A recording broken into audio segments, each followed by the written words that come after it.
Assalamualaikum warahmatullahi wabarakatuh. Perkenalkan, nama saya Sarul Akbar Abdani. Di sini saya sebagai mahasiswa mata kuliah algoritma dan struktur data. Saya berasal dari Prodi Matematika, Fakultas Sains dan Teknologi UIN Jakarta. Nah, di sini saya akan membahas proyek UAS saya, proyek UAS dari algoritma dan struktur data. Langsung aja kita masuk ke soal yang pertama. Oke, kita masuk ke soal nomor satu. Yang pertama soalnya itu Trackable and Rotatable Prime Challenge. Jadi kita harus menguji modul keamanan kriptografi baru yang hanya menerima bilangan prima transformatif BPT. Nah, dia harus memenuhi semua kondisi ini. Yang pertama ada tabel alternatif. Jika kita menghapus digit secara bergantian dari kiri kanan hingga habis, contohnya kayak gini. Terus setiap hasil penghapusannya itu bilangan prima. Terus rotatable. Semua rotasi siklis ke kiri dari NNN. Nah, 197 contohnya gini, 197, 971, 719 itu harus prima gitu. Terus mirror trackable ini kita harus bikin cermin dari NNN dengan membalik urutannya. Jadi dari 73931 jadi 193937. Nah, ini 193937 harus kita ulangi prosesnya dari satu. Nah, terus setiap hasil pemotongannya juga harus prima. Jadi kalau ini juga harus berlaku ini, kalau ini. Dan kalau misalkan semua ini berlaku, maka dia hasilnya valid gitu. Terus kita punya from collection per DQ. Jadi kita pakai DQ dengan prinsip stack ya. Terus kita ini punya Devis Prime, dan Devis Prime ini untuk mengecek dia bilangan prima. Terus Dev H0 ini untuk mengecek dia punya nol apa enggak. Terus ini buat nguji alternate trunk. Nih, sampai sini. Terus ini fungsi untuk ngecek si rotasi. Dan ini untuk mirror. Terus ini misalkan dia bukan prima, maka dia not prime. Kalau dia H0 berarti dia H0. Kita kembalikan nilainya dari H0. Terus kalau misalkan dia not trunk prime, kita kembalikan nilainya dari fail trunk. Terus kalau dia not all rotasi, kita kembalikan dia fail rotation. Nah, ini mirror sama dengan reverse number nih. Terus dia cek L-trunk prime mirror untuk mirror. Untuk mirrornya, dia returnnya kalau dia gagal di L-trunk ini, dia berarti fail mirror. Kalau dia ini nggak terpenuhi semua, maka dia valid. Contohnya, ini yang valid. Classify BPT dari 373. Kita cek dulu, dia prima apa enggak. Dia N lebih besar dari kurang dari 1 enggak. Berarti dia kalau dia kurang dari 1 kan returnnya false. Berarti dia N-nya lebih dari 1 true. If N sama dengan 2, returnnya true. Nah, dia kan belum dia nggak memenuhi ini, berarti returnnya false. Terus if N modulo 2 sama dengan 0, returnnya false. Enggak. Dia berarti ini maksudnya for I in range 3 integer N pangkat 0,5 ditambah 1, ini stepnya 2, biar dia ganjil gitu. Terus if N modulo I sama dengan 0, returnnya false. Karena dia ini enggak berlaku, berarti dia returnnya true. Maka dia 373 ini bilangan prima gitu. Terus ini Deva Zero dia punya 0 apa enggak? Ya 373 nggak punya 0 kan, berarti dia true, dia nggak false. Lanjut ke kita uji L-trunk ini. Digit kita punya digitnya itu kita digitnya itu kita awalnya list kosong.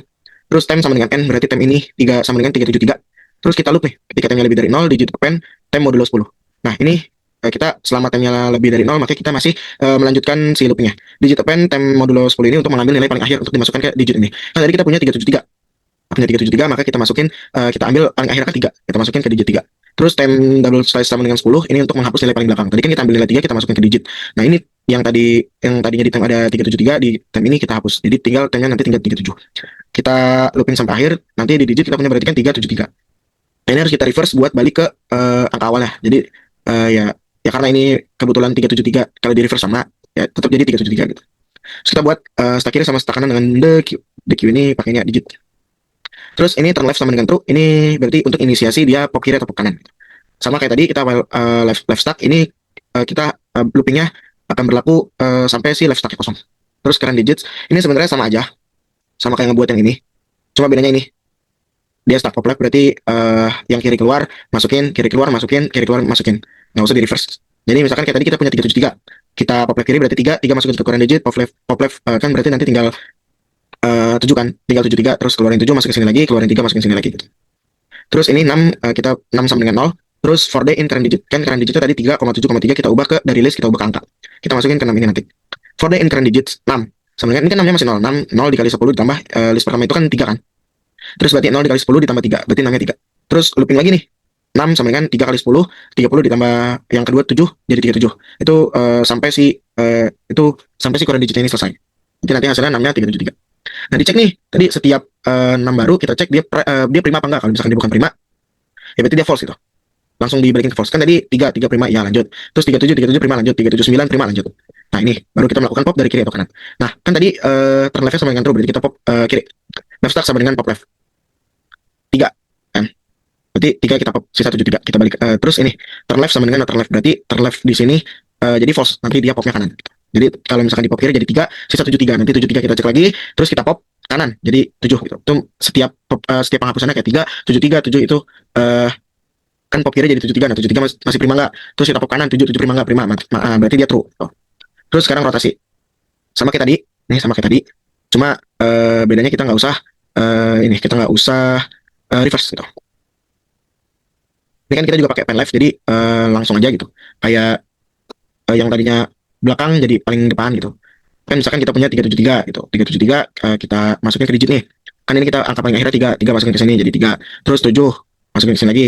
Terus 3 masukin ke sini lagi jadi 3. Terus ini kita looping sebanyak si digitnya. Tadi kan ada 3 kan, berarti kita looping sebanyak 3. Ini sama kayak tadi, sama. Terus nih digit append, digit pop left. Nah, ini berarti kita kan tadi kita punya 373. Berarti ini kita pop kiri. Jadi kan 373 di pop kiri jadi 73 kan. Terus kita append lagi. Jadi pertama kita 373 kita pop 3, terus kita append lagi 3-nya jadi 733 gitu. Nanti kita ulangin lagi. Kalau misalkan dia setiap rotasinya misalkan tadi 373, 733 terus habis 3 kan tadi 373, 733, 337. Nah, ini kalau misalkan dia semuanya rotasi itu semuanya prima maka dia true. Terus kita reverse number. Nih, ref sama dengan 0. Terus untuk menyimpan si reverse number ini. While n lebih dari 0, ref dikali 10 ditambah n modulo 10. Ini kita langsung ubah ke number tadi ya. Terus n dihapus paling belakangnya, returnnya ref. Sebenarnya sama aja kayak ini. Cuma kita nggak reverse gitu. Kan kalau tadi kan di reverse dibalikin lagi. Nah, karena kita mau nyari mirrornya atau bilangan kebalikannya gitu. Berarti kita nggak usah reverse lagi. Nah, nanti nih kan mirror tuh reverse number kan. Nanti si mirrornya kita cek lagi. Kan ini mirror dari 373 ya balik lagi kan 373 karena tadi situ 373 udah berhasil dirotasi, berhasil di Eltrang ya di Eltrang maka dia berhasil di semuanya berarti dia valid itu teman-teman. Oke, kita lanjut ke soal nomor 2 teman-teman. Yang ini ada perjalanan tak terlupakan. Nah, tugas kita di sini yaitu membantu si kelompok wisatawan ini untuk menyimpan urutan tempat wisata dan menghitung jarak total yang mereka tempuh. Dan di sini kita menggunakan link list. Jadi kita ini petunjuknya buatlah sebuah kelas note sama buatlah sebuah kelas link list yang akan mengelola note tersebut. Tuh. Ini ada daftar tempat wisata dan jarak ke tempat berikutnya. Nih, pertama kita buat kelas note. Nah, ini dengan parameter destinasi sama jarak ke destinasi selanjutnya. Nah, di sini kita punya destinasi untuk menyimpan si destinasi, lalu jarak destinasi selanjutnya untuk menyimpan jarak destinasi selanjutnya. Nah, ini anggap sebuah gerbong yang note itu anggap sebuah gerbong yang isinya yaitu ada destinasi sama jarak ke destinasi selanjutnya. Yaitu terus self.next ini apa? Nah, self.next ini menunjukkan ke apa?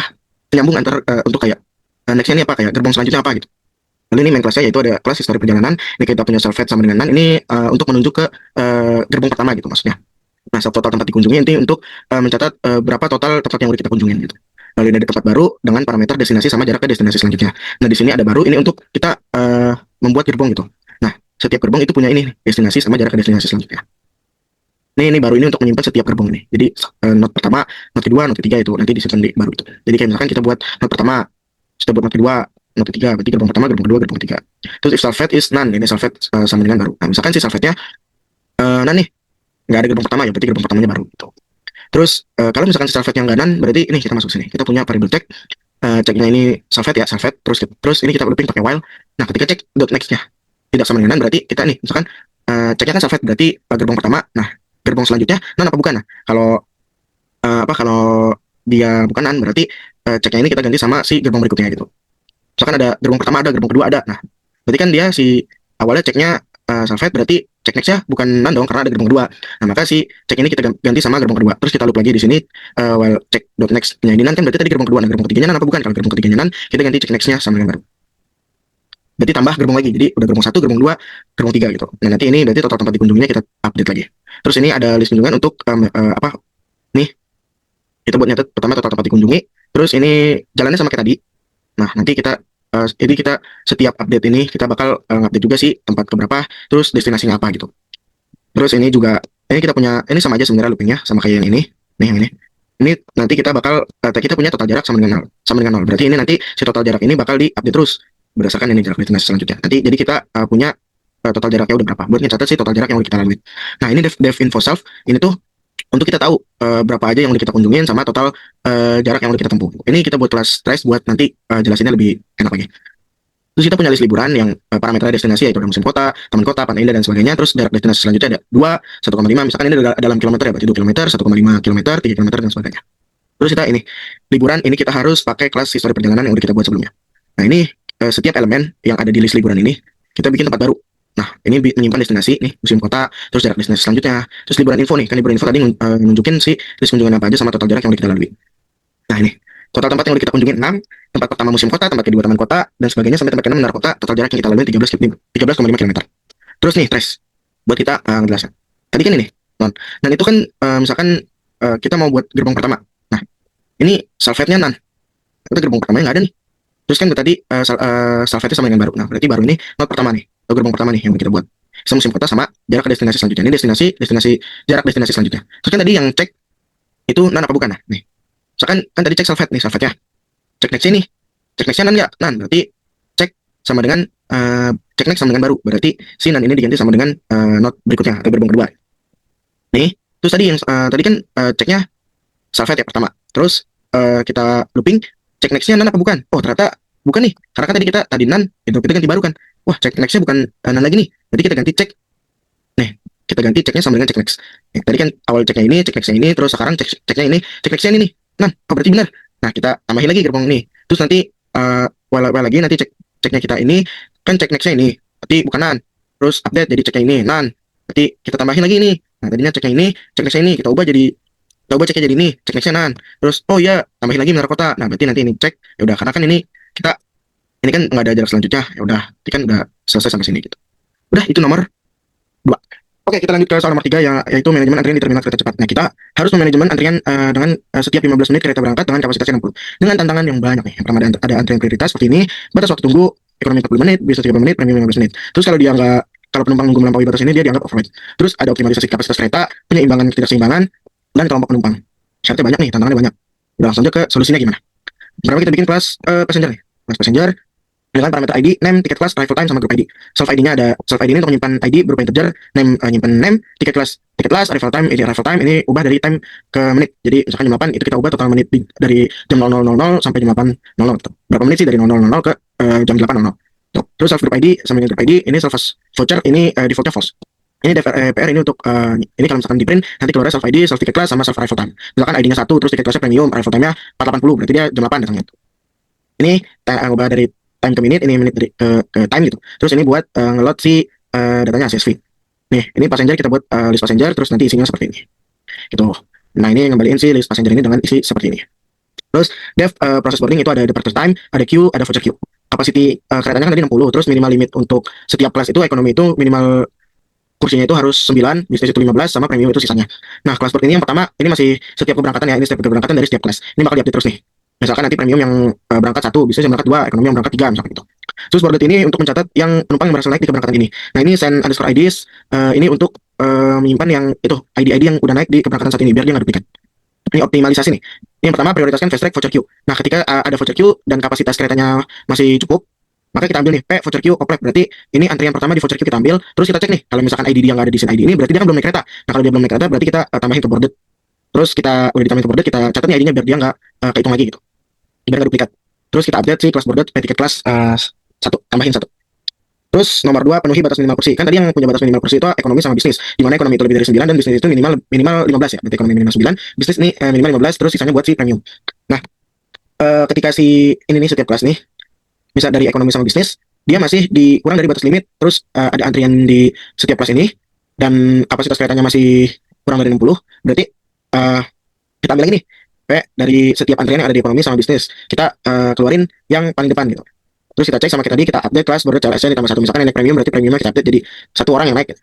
Itu penyeimbang ketidakseimbangan. Di sini kita menghitung banyaknya antrian di ini nih, di setiap kelas dari premium, bisnis sama ekonomi. Nah, kita lihat nih imbalance order ini untuk ngecek ada kelas yang dominan nggak, dimulai dari kita cek ekonomi, bisnis sama premium. Nah, ketika ada kelas yang dominan, misalkan ekonomi lebih dominan dari bisnis sama premium. Nah, order total ini berarti bisnis ditambah premium ya, jadi dia nggak masuk. Order tidak sama dengan CLS. Kalau misalkan kelasnya ekonomi berarti order totalnya di luar ekonomi, berarti ada bisnis sama premium. Nah ketika jumlah antrian dari si ekonomi ini lebih dari 2 kali lipatnya bisnis sama premium, maka kita punya ini, dia bisa minjem tapi kapasitas peminjamannya cuma 12 gitu. Nah ini for donor influence, berarti untuk donor ini di luar dari si kelas ini ya, berarti donornya tadi yang bisnis sama premium, karena yang dominan itu ada di ekonomi. Nah donor min ini itu minimum limit dari donor. Nah donornya kan tadi bisnis sama premium. Kalau misalkan ambil contoh minimal bisnis kan minimal limitnya tadi kapasitas kursinya kan harus lebih besar dari 15, berarti minimal limitnya kan 15, berarti donor minimumnya 15 kursi. Terus donor current ini untuk udah berapa orang yang naik di kelas itu gitu. Nah, ini ada donor max of file. Ini untuk nih syaratnya donor currentnya dikurang donor min. Nah, kalau donor currentnya lebih kecil dari donor min kan berarti minus, nanti berarti malah nggak bisa kan. Jadi si donor current ini harus lebih besar daripada donor minimum gitu. Jadi dia nggak boleh dipinjam kursinya selama si donor minimum ini belum terpenuhi gitu. And borrow ini untuk siapa aja sih yang bisa naik nih? Gimana syarat bisa naik? Yang pertama, si total allowable-nya masih ada, misalkan ada 12. Ya udah berarti kalau masih 12 bisa. Terus donor max of file-nya nih syarat ininya terpenuhi, terus antrian di kelas itu ada. Terus ini kapasitasnya ya harus belum penuh dong katanya gitu. Kita looping di sini. Nah, misalkan ada di ini if Q dalam CLS tadi misalkan antrian di ekonomi kita ambil, terus antrian pertama yang ada di sini kita keluarin, kita cek sama kayak tadi, di update. Terus ini total allowable-nya dikurang 1. Tadi misalkan total allowable-nya 12 dikurang 1 berarti 11, karena tinggal 11 kursi yang kosong. Nah, misalkan si total allowable-nya ini udah habis sama dengan 0, atau kapasitas keretanya penuh, maka dia break cukup. Terus ini if keretanya penuh, ya berarti kita keluar dari looping utama. Terus ada isi sisa kursi nih untuk setiap kelas di premium bisnis sama ekonomi. Untuk CLS in premium bisnis ekonomi, ketika ada antrian di kelas tersebut, terus kapasitasnya masih tercukupi, kita kayak tadi lagi ambil P yang antrian paling depan, terus kita cek update lagi nanti hasil akhirnya boarded ini siapa aja yang berhasil buat naik di keberangkatan saat ini. Terus kita simulasikan hari ini dari passenger list. Ini passenger short, passenger list, lambda ini untuk mengurutkan dari yang datangnya duluan. Terus grup map ini untuk menyimpan yang grup ID-nya sama, jadi dia datang dalam satu grup. Terus kita bikin ini variable premium queue, business queue, economy queue, voucher queue dengan the queue. Terus all border IDS ini untuk menyimpan si ID-nya itu biar dia nggak duplikat lagi. Terus ini overweighted berupa list kosong untuk menyimpan data yang overweight. Nah, kita atur time now-nya itu berarti mulai keberangkatan dari jam 8, end time-nya itu di jam 24.00. Train number dari 1, terus passenger IDX ini untuk penumpang. Kita bisa ini tiap buat kita lebih mudah kayak buat nyari penumpang pertama, penumpang kedua dan sebagainya gitu, berdasarkan si antrian. Buat limitnya ini premium 15 menit, bisnis 30 menit, ekonomi 45 menit. Jadi kalau misalkan waktu tunggu mereka lebih lambat dari ini, lebih besar dari ini, maka mereka hitungnya overweight gitu. Nah, ini kita bikin looping ketika while time now-nya kurang dari end time, kita looping. Terus ketika ada passenger IDX yang belum diproses, terus ada kedatangan penumpang baru yang kedatangannya kurang dari keberangkatan saat ini gitu. Misalkan keberangkatannya 8.15, ada yang datang kurang dari 8.15, terus kita proses P passengers IDX. Nah, kita cek nih kalau misalkan si P punya voucher, ya kita masukin voucher queue. Kalau dia punya tiket premium berarti dia masuk ke premium. Kalau dia punya tiket bisnis, dia masuk ke bisnis, antrian bisnis. Nah, else berarti dia nggak ada voucher, tiket klasik bukan premium, bukan bisnis, maka dia masuk ke antrian ekonomi. Nah, ini passenger IDX kita tambahin 1 berarti move ke penumpang selanjutnya. Terus for TLS queue in zip ini kita cek di looping di tiap antrian dari premium bisnis sama ekonomi. Nah, for P in list key ini salinan dari si antrian-antrian ini. Misalkan ada yang penumpang itu datang, penumpang itu menunggu lebih dari waktu tunggunya. Misalkan premium nunggunya lebih dari 15 menit, terus dia nggak punya voucher. Berarti kita tandain dia overweight, terus kita kasih voucher, kita remove dari antrian kelas dia premium bisnis atau ekonomi. Terus kita masukin ke antrian voucher, terus kita masukin juga untuk pencatatan di overweight. Terus ini queue-nya antrian ada premium, bisnis sama ekonomi. Terus kita panggil si kelas proses boarding dengan parameter ini. Ada time now, queue, sama voucher queue. Ini for be inboarded, kita looping, terus kita catat ID-ID yang udah berhasil berangkat itu biar nggak duplikat. Terus if boarded ini untuk mencatat nih, yang pertama ada log keberangkatan train number, terus time now ini untuk mencatat ini keberangkatan keberapa, jam berapa gitu. Terus ini for CLS in premium business economy, nanti ini untuk mencatat kayak premium ada berapa penumpang, terus ID-nya apa aja, bisnis ada berapa penumpang, ID-nya apa aja, ekonomi ada berapa penumpang, terus ID-nya apa aja gitu. Terus ini buat nyatet keberangkatan dengan voucher ada berapa. Terus ini buat nyatet kursi kosong yang tersisa itu ada berapa. Terus ini kita yield log untuk mengeluarkan satu persatu dari setiap keberangkatan. Train number-nya kita update. Berarti ini lanjut ke keberangkatan kedua. Time-nya kita ganti ke 15 menit selanjutnya. Terus kita catat juga nih if overweight, daftar penumpang menerima voucher overweight. Tuh, ada berapa sih? Tiba jam berapa gitu. Kelasnya apa, ID-nya apa.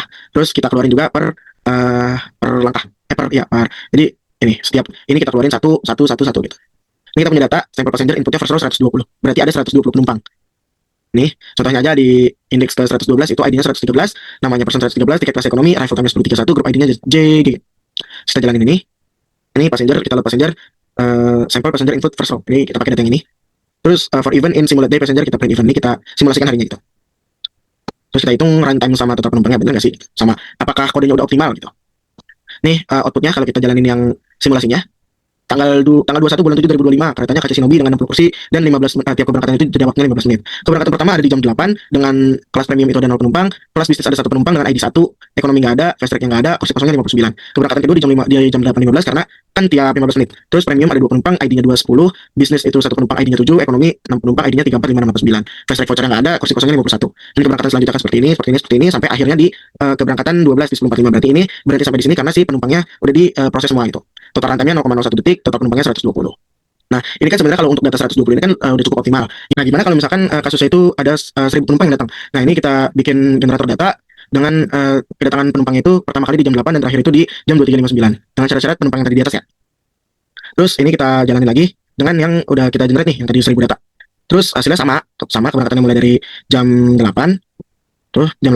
terus sampai jam tiap 15 menit ya, tiap 15 menit, terus sampai terakhirnya ada di jam 24.00. Terus kita cek tataran time-nya 0,04 detik dengan total penumpang 1000. Berarti kode yang kita buat ini sudah lumayan optimal teman-teman gitu. Oke, kita bahas soal nomor terakhir, nomor 4. Nah, di nomor 4 ini kita disuruh mencari jalur tercepat dari A ke N, teman-teman. Nah, yang pertama kita punya grafnya dulu, lalu kita inisiasi nih. Yang pertama kita punya variabel B, visited, yaitu untuk mencatat jalur apa aja yang kita lalui. Terus Q ini jalur apa yang akan selanjutnya kita lalui. Lalu unvisit ini jalur-jalur yang belum kita lalui. Di sini ada jarak sama predecessor. Nah, ini jarak ini karena kita belum melakukan apa-apa, maka kita belum tahu jaraknya. Predecessor ini jalur-jalur yang kita lalui. Iterasi pertama ini kita dari A nih, dari A lalu kita punya jalur-jalur ke A ini ada ke B, ke C, dan ke D. Nah, di B, C ini kan kita punya jalur ke B itu jaraknya 7, jalur ke C jaraknya 6, dan jalur ke D jaraknya 4. Maka kita punya ini jarak ke B, ke C, ke D itu 764 lewat jalur A. Tuh.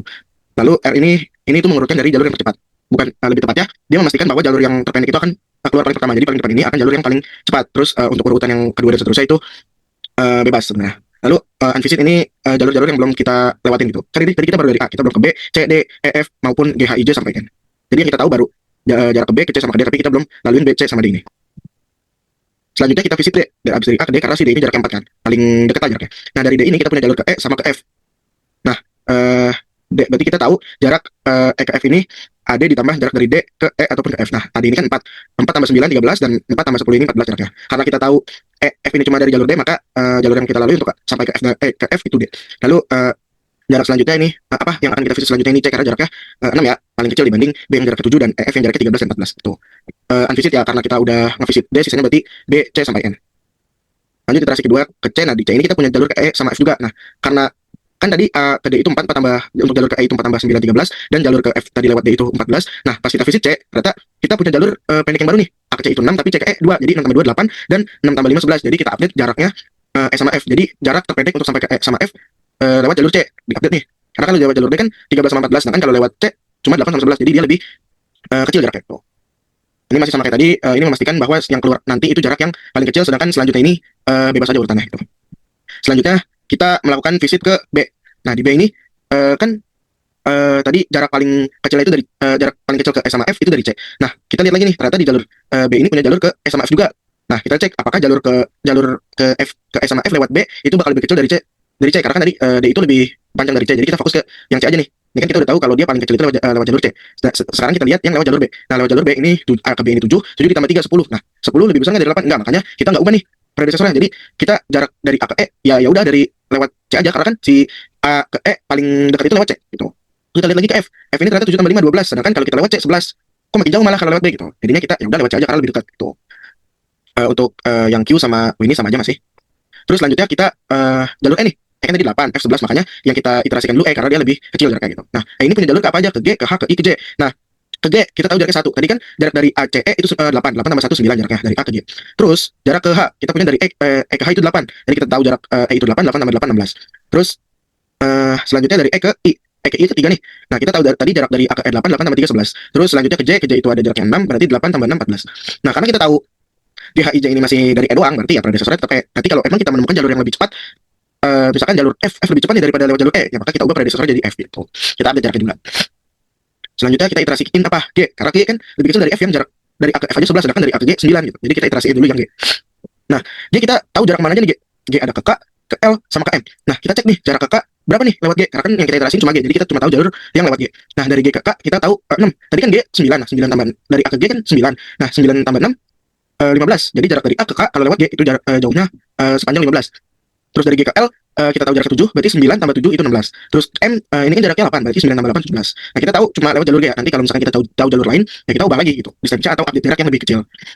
Terus iterasi ke-6, ini kita F. Karena kan F11 dibandingin sama H14, I11, J12, K15, L16, M17. Jadi yang paling kecil ini F ya. Ada I sih, tapi karena yang masuk F duluan, jadi I agak belakangan. Terus kita lihat nih, F nih jalurnya kemana aja? Ada ke G, H, I, J. Nah, kan tadi kita udah tahu bahwa kalau lewat jalur E, G, H, I, J-nya sejauh apa gitu kan. Nah, sekarang kita udah punya jalur ke G, H, I, J lagi nih. Apakah kalau kita lewat F itu bakal lebih kecil dari kita lewat E gitu. Kita cek ke G, G itu kita punya jaraknya 5 nih, dari F ke G. Nah, dari A ke F, kita tahu kan jaraknya 11. 11 tambah 5, 16. 16, kalau kita lewat E, itu kan cuma 9. Nih, 6 tambah 8, 6 tambah 2, 8. 8 tambah 1, 9. Sedangkan kalau kita lewat F, malah jadi 11 tambah 5, 16. Jadi kan malah lebih jauh daripada kita lewat E kan. Jadi si jarak ke G itu masih 9, kita lewat E. Jadi yang dipilih tetap jalur yang paling pendek. Terus kita lihat H nih. H ini tadi kan kalau kita lewat E, 6 tambah 2, 8. 8 tambah 8, 16. Sedangkan kalau kita lewat F, F ini 11 ditambah 3 nih ke H, berarti 14. Nah, berarti jalur terpendek untuk kita sampai ke H itu lewat F, bukan lewat E. Jadi kita update predecessornya jadi F. Lalu kita ke I, itu kita punya dari F ke I itu 2. Nah, dari kan kita tahu A ke F ini 8, 8 tambah 2. Oh, salah, sorry. 6 tambah 5 ya. 6 tambah 5, 11, 11 tambah 2, 13. Nah, 13 ini nggak lebih cepat dari kita lewat I, yang dimana kalau kita lewat I itu 11. Jadi, makanya untuk ke ini kita lewat jalur E aja, karena lebih cepat gitu. Lalu kita ke J. Nah, ke J kita punya dari F ini 1 kan. 6 tambah 5, 11, 11 tambah 1, 12. Jadi dari A ke J, kalau lewat F itu 12. Nah, kalau kita lewat E, tadi 6 tambah 2, 8. 8 tambah I, 8 tambah ke J, nah kan 6, 14. Nah, ternyata jarak dari F, jarak dari A ke J itu lebih dekat lewat F daripada lewat E. Jadi, predecessor kita update jadi lewat F aja gitu. Untuk KLMN ini karena nggak diupdate karena dari F nggak ada jalur langsung ke KLM. N juga belum ada jalur kecuali nanti kita iterasiin ke L sama M. Untuk iterasi 7 ini kita jalanin I. Pas dilihat, nih kita lihat I ke K itu 5, I ke L itu 6, I ke M itu 9. Nah, I kan lewat E ini 11. Nah, 11 tambah 5, 16. 16 kita tadi tahu lewat jalur G itu 15. Kalau kita lihat I ke K, yang lewat I itu lewat I kan 11, 11 tambah 5, 16. Sedangkan kalau kita lewat K itu 15, maka tetap kita mending lewat G aja gitu. Karena G ini 15, sedangkan kalau lewat I 16. Jadi lebih pendek kita lewat G. Terus I ke L ini 17, sedangkan kalau misalkan kita dari G ke L itu jaraknya 16, jadi kita mending lewat G aja yang jaraknya lebih kecil. Terus I ke M ini 9, berarti kan 11 tambah 9, 20. Sedangkan kalau kita lewat G, ini jaraknya cuma 17, jadi tetap lewat G. Jadi ini nggak ada yang diupdate, karena G ini udah jalur tercepat dibanding I. Selanjutnya kita iterasiin J. J ini jarak ke K. K ini 4, ke L ini 5, dan ke M ini 6. Coba kita lihat ke K. Jarak dari J ke K, itu kan 12 ditambah 4, 16. Nah, ini kan lebih besar daripada jalur K yang lewat G, 15, maka nggak diupdate, masih tetap G. Terus, di L juga 12 tambah 15, 17. Nah, di L ini kalau lewat G, masih 16. Ini lebih cepat. Terus, kalau kita lewat J terus ke M, ini kan 18. Nah, kalau kita ke M lewat G, ini 17. Maka jalur G masih jalur tercepat untuk sampai ke KL sama M. Lalu kita jalanin H, H ini ke K7, ke L2, ke M3. Nah, kalau kita lewat H, kalau kita mau ke A dari A mau ke K, lewat H, ini berarti jaraknya 14 tambah 7, 21. Nah, ini kan lebih jauh lagi dibanding G ke K. G ke K aja cuma 15, sedangkan kalau dari lewat H ke K, ini malah jadi 21. Jadi, G tetap jadi jalur yang terbaik untuk kalau kita mau cepat gitu. Terus L ini kan dari H ke L ini 2, berarti jaraknya 16. Kalau kita dari G ke L ini jaraknya 16 juga. Nah, ini sebenarnya kita bisa lewat jalur G atau jalur H untuk sampai ke L. Itu nanti akan kita bahas. Terus H ke M. H ke M ini kan bisa ini kan jaraknya 3. Berarti H 14 tambah 3 17. Nah, jarak dari M lewat H ataupun G ini juga sama gitu, 17. Jadi bisa kita pilih G ataupun H karena jaraknya sama gitu. 10 kita iterasiin K. K ini ada jalur kemana? Oh, cuma ke N gitu. Yaitu 7, 5, 5. Nah, kalau kita lewat K, kita mau ke N lewat K, itu kan tadi jarak dari K lewat G itu kan 15, 15 tambah 7, 22. Oke, kita udah dapet nih jalur A ke N lewat K, jaraknya 22. Oke. Kita lakukan selanjutnya, kita iterasiin L. L itu jarak ke N itu 5. Nah, kita cek A, tadi kan A ke L itu kan 16. 16 sama 5, 21. Oh, lebih cepat nih kalau kita lewat L. Jadi, ya udah kita berarti lewat L aja, nggak usah lewat K, karena L ini lebih dekat dari yang K gitu. Jadi, kita update predecessornya jadi dari K, jadi lewat L aja gitu. Terus, selanjutnya, kita iterasiin M. Nah, kita iterasiin M ini 5. Jarak dari M ke N berapa? M kan tadi 17. 17 tambah 5, 22. Oh, ternyata jaraknya nggak lebih dekat nih dari L ke N. Jadi, jalur A ke N kita masih lewat L dengan jarak 21. Tuh. Kita iterasiin N, ya udah berhenti, berarti kita udah di N gitu. Ini jalur yang saya pilih sebagai jalur tercepat. Ini kita dapatkan. Nah, ini sebenarnya kita bisa lihat dari tabel nih, teman-teman. Ini kan N itu jaraknya 21 lewat L. L ini jaraknya 16 lewat G. G ini jaraknya 9 lewat E. Dan E ini jaraknya 8 lewat C. C ini jaraknya 6 dari lewat A. Nah, berarti jalurnya A ke C, ke E, terus ke G, ke L, habis itu ke N gitu. Tadi kan ini kan tadi L itu ada yang lewat G atau lewat H. Tuh. Nih. Mana ya? Tadi kita iterasiin di H. Ini kan H ketika lewat L itu kan jaraknya juga sama dari G ke L ya. H ke L itu 16 dan G ke L juga 16. Nah, kalau misalkan kita ke L lewat H, ini bisa kita telusuri lagi nih. Kan kalau tadi L lewat G, jadi kita telusurin G lagi lewat E, E lewat C, C lewat A, gitu kan. Nah, terus kalau si A lewat H ini juga kita bisa telusurin. Misalkan L jaraknya 16 lewat H. Nah, ini lewat H nih. Terus H lewat mana? H lewat F. F lewat mana? F lewat C. Terus C lewat mana? C lewat A. Berarti kita juga punya jalur yang A ke C, C ke F, F ke H, H ke L, L ke N gitu. Jadi jarak jalur tercepat dari A atau A ke N itu ada 2. Yang pertama ada AC, E, G, L, N atau AC, F, H, L, N gitu, teman-teman. Dan untuk project saya kurang lebihnya mohon maaf. Wassalamualaikum warahmatullahi wabarakatuh.